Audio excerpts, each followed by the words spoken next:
Bonsoir à tous et merci d'être avec nous dans ce journal. Voici les titres. La publication des résultats officiels par la Cour électorale spéciale attendue demain matin à 10h. 8 militaires et 2 civils parmi les nouveaux chefs de région. La candidature aux élections législatives de certains chefs de région et l'insécurité sont avancées comme raison à ces nominations. Les ruelles de la capitale impraticables à cause de la pluie. L'humidité revient également au grand désespoir des habitants des bas quartiers. Et puis l'hommage de Barack Obama à l'audacieux John Fitzgerald Kennedy. Le président américain s'est rendu au cimetière d'Arlington à Washington 2 jours avant le 50e anniversaire de l'assassinat de Kennedy à Dallas.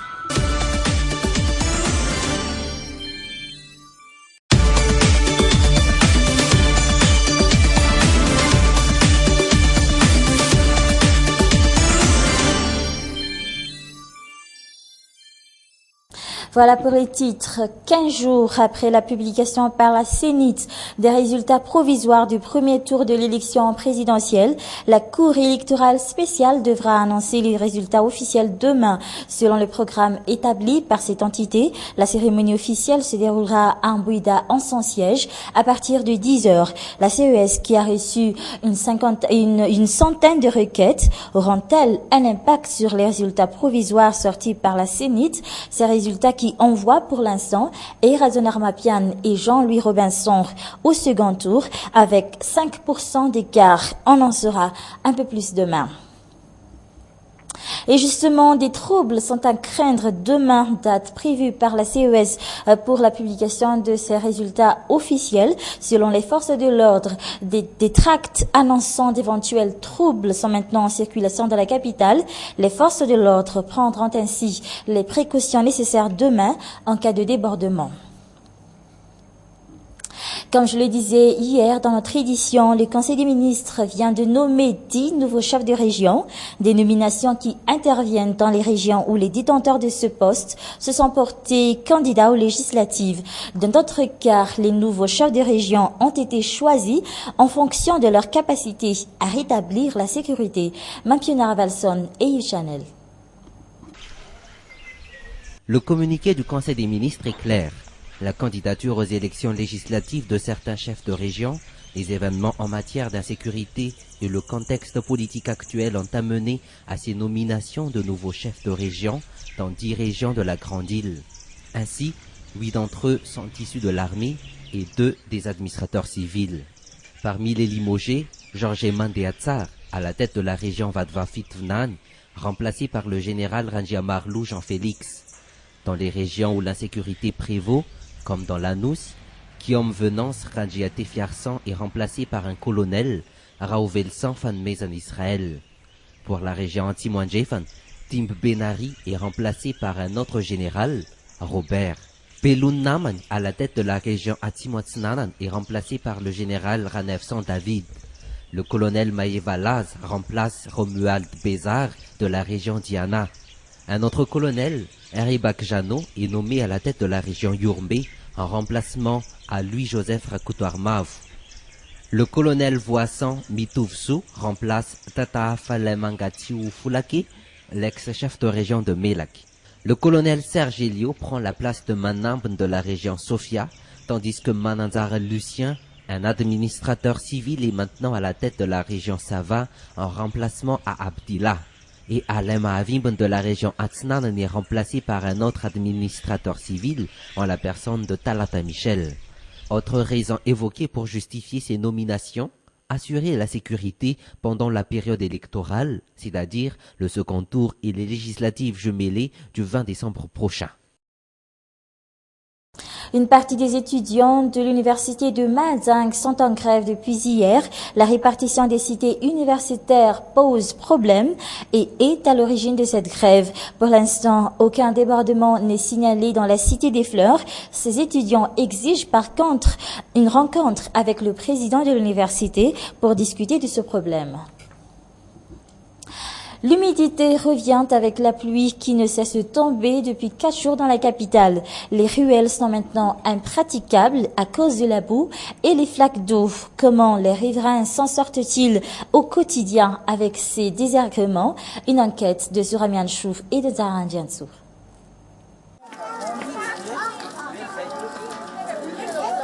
En Tumadinka à Tim, ici la pluie a fait des ravages, des ruelles humides, pleines de boue. Dans d'autres endroits, les flaques d'eau arrivent jusqu'aux portes de certains habitants, obligés parfois de marcher dans de l'eau sale. Ici, aucun système d'évacuation d'eau.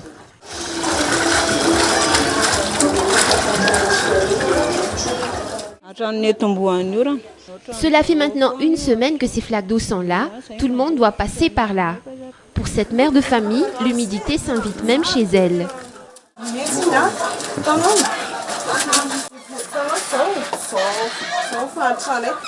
L'eau monte jusqu'ici. Nous passons notre journée à nettoyer tout ça.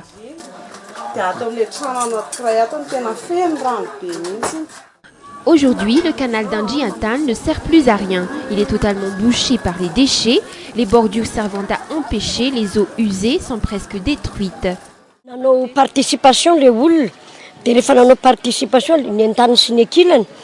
Les riverains ont déjà cotisé pour nettoyer ce canal, mais la pipa nous en a empêchés. Ils nous ont dit que c'est à peu.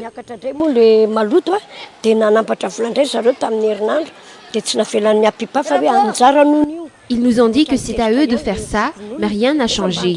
Là maintenant, l'eau monte jusque chez nous. La situation n'est pas pour plaire aux riverains de ce quartier. Les déchets sont maintenant partout.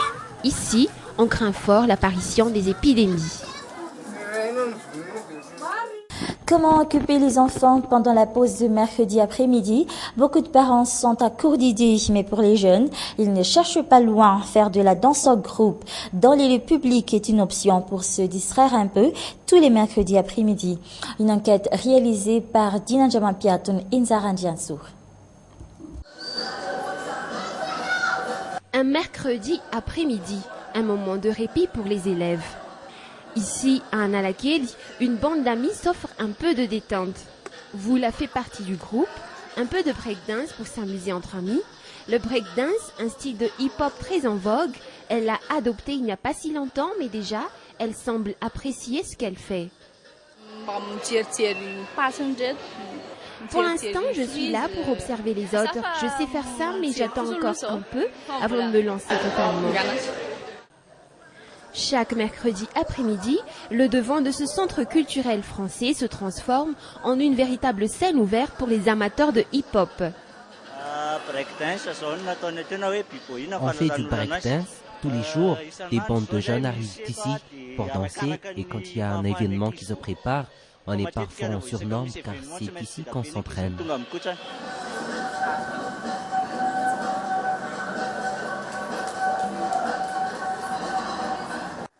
Autre scène, autre activité. À quelques mètres de ces danseurs, dans l'enceinte de l'IFM, ici c'est le monde des livres. Aujourd'hui, le centre reçoit ses élèves d'Amboudensouch. Ils sont ici pour faire un peu de lecture, une occasion pour améliorer leur français. Je veux surtout apprendre le français. C'est bien de faire un peu de lecture car cela nous aide à évoluer.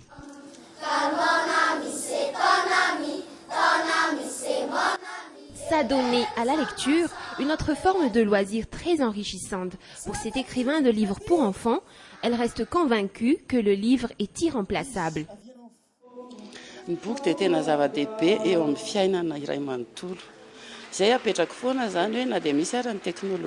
Malgré l'omniprésence des nouvelles technologies, rien ne remplace le livre. Il est intemporel, il traverse plusieurs générations. On peut l'emmener partout, pas besoin d'électricité. C'est un compagnon de voyage et pour la vie même. Sauf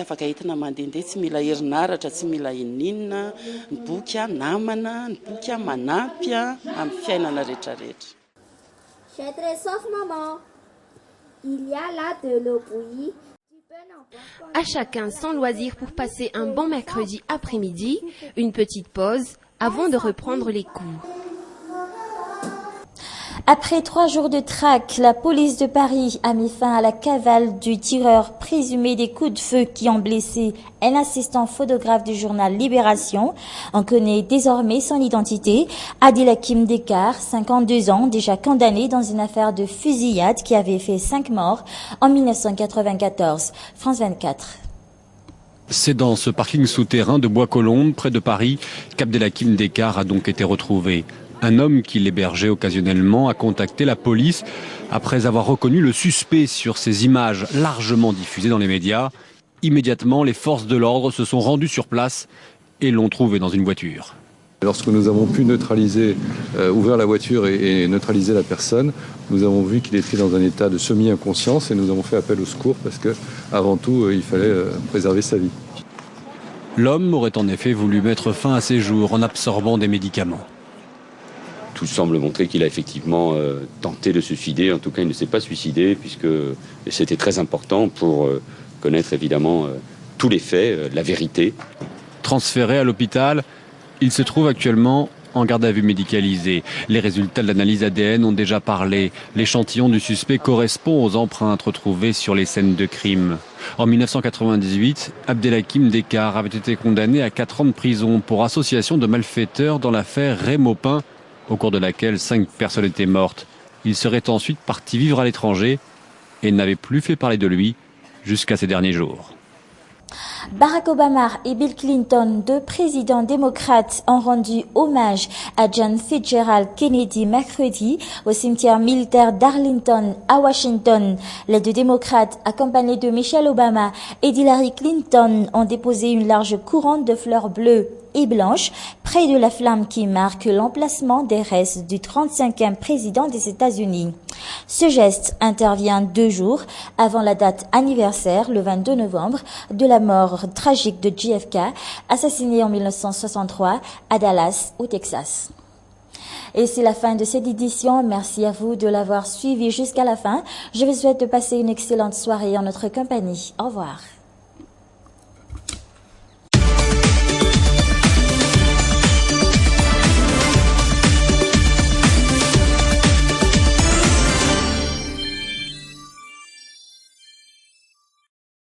Voilà pour les titres. 15 jours après la publication par la CENIT des résultats provisoires du premier tour de l'élection présidentielle, la Cour électorale spéciale devra annoncer les résultats officiels demain.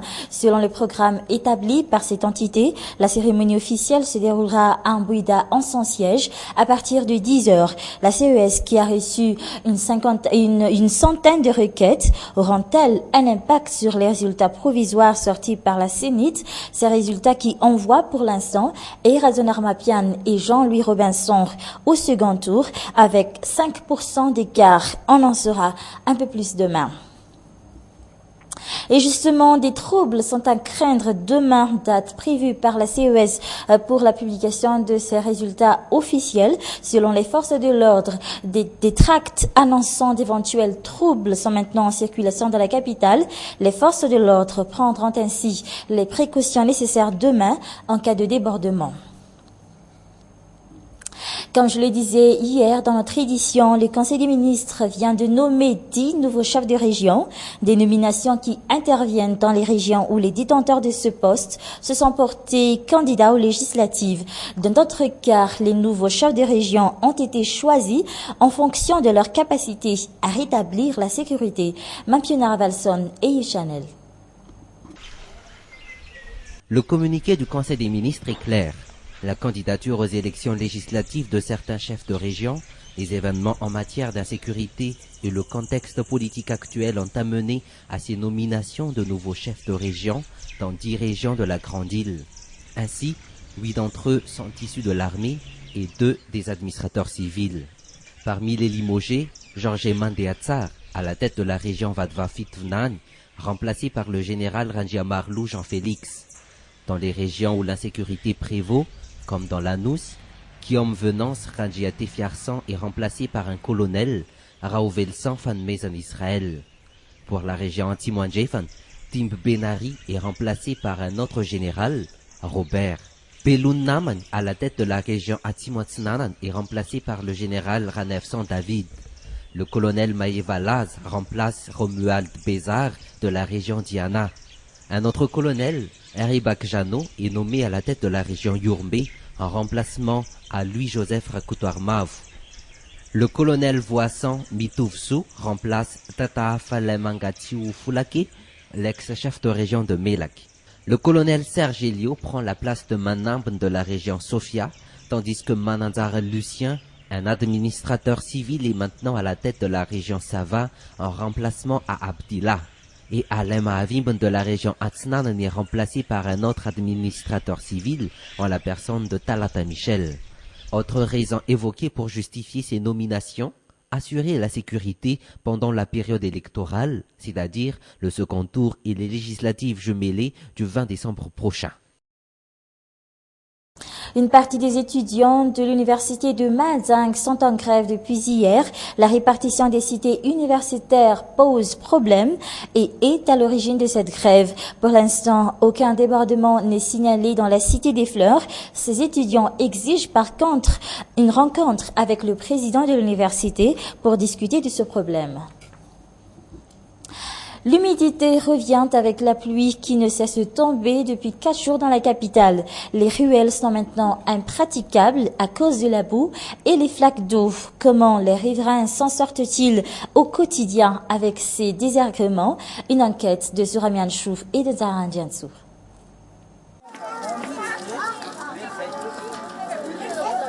Antumadinka Atim. Ici, la pluie a fait des ravages, des ruelles humides, pleines de boue.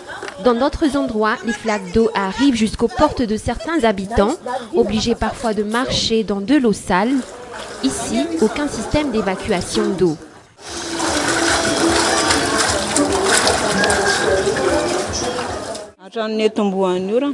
Cela fait maintenant 1 semaine que ces flaques d'eau sont là. Tout le monde doit passer par là. Pour cette mère de famille, l'humidité s'invite même chez elle.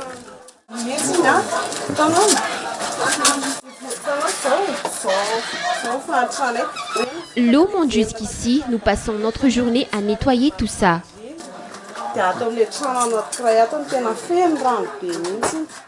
Aujourd'hui, le canal d'Andjiatan ne sert plus à rien. Il est totalement bouché par les déchets.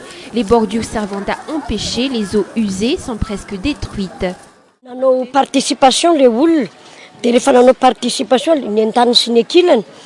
Les riverains ont déjà cotisé pour nettoyer ce canal, mais la pipa nous en a empêchés. Ils nous ont dit que c'est à peu.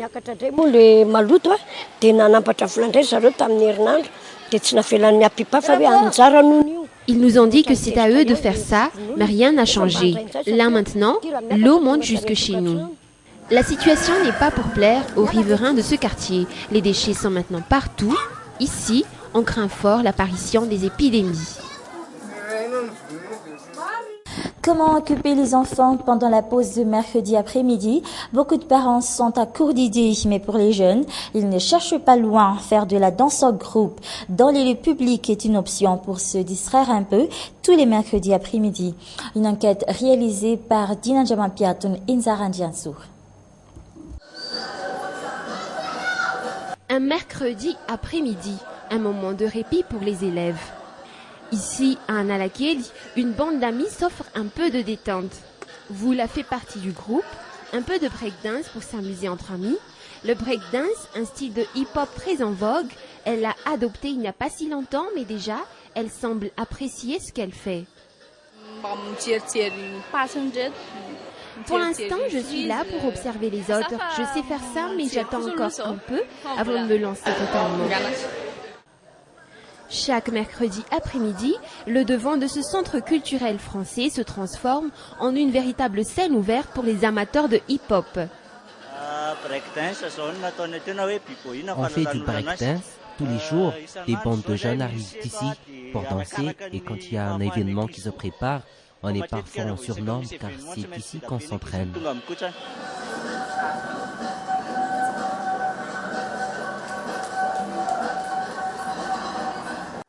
Autre scène, autre activité. À quelques mètres de ces danseurs, dans l'enceinte de l'IFM, ici c'est le monde des livres. Aujourd'hui, le centre reçoit ses élèves d'Amboudensouch. Ils sont ici pour faire un peu de lecture, une occasion pour améliorer leur français. Je veux surtout apprendre le français. C'est bien de faire un peu de lecture, car cela nous aide à évoluer.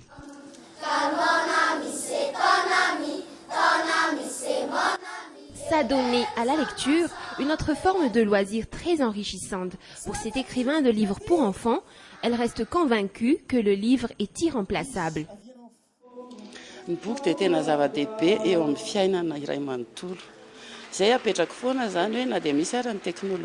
Malgré l'omniprésence des nouvelles technologies, rien ne remplace le livre. Il est intemporel, il traverse plusieurs générations. On peut l'emmener partout, pas besoin d'électricité. C'est un compagnon de voyage et pour la vie même.